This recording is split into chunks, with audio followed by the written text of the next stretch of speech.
The bell over the glass door jingled softly as John Kennedy pushed it open. The scent of warm bread, sizzling bacon, and fresh coffee immediately wrapped around him like an old, familiar blanket. This diner wasn't just another place on Main Street, it was his diner, though almost no one in town knew it. He had bought the little place quietly years ago, saving it from bankruptcy when the elderly couple who once owned it had given up hope. But instead of stamping his name all over it, John chose to remain a silent partner.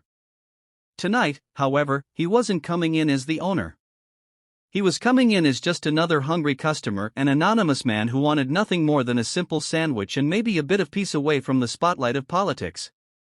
He pulled his baseball cap lower on his forehead, keeping his identity tucked away. Sliding into the booth closest to the counter, John glanced around. The diner was mostly empty except for a pair of young cashiers working the late shift. Their laughter spilled through the air, but then, as he leaned in to order his sandwich, their voices dropped into hushed tones. He hadn't meant to listen, but the words hit him like a hammer to the chest. "Can you believe they cut our hours again?" one of the cashiers, a young woman with tired eyes, whispered. "I can barely keep up with rent now. If it keeps up, I don't know what I'll do." The other cashier, a young man with grease-stained hands, sighed deeply. "Same here. My mom's medicine costs more than I make some weeks. I thought working here was supposed to help, but it feels like we're stuck in a loop. This diner makes plenty of money, why are we the ones struggling?"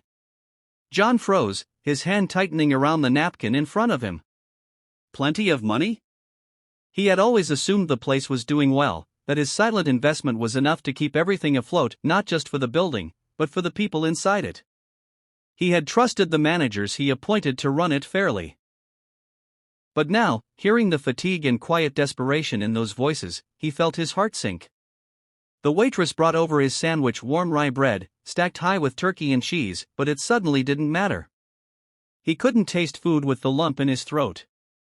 He looked at the young cashiers again, noticing what he had missed before, the dark circles under their eyes, the forced smiles when customers walked in, the heaviness they carried like invisible weights.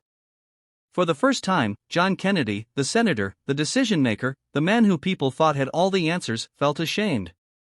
He owned this place, and yet his own workers were drowning while he sat comfortably in his office miles away.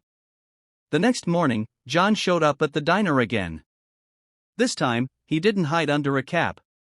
He walked in with his head held high, and the staff nearly dropped what they were holding when they recognized him. The manager hurried out, stumbling over his words, but John raised a hand to STO.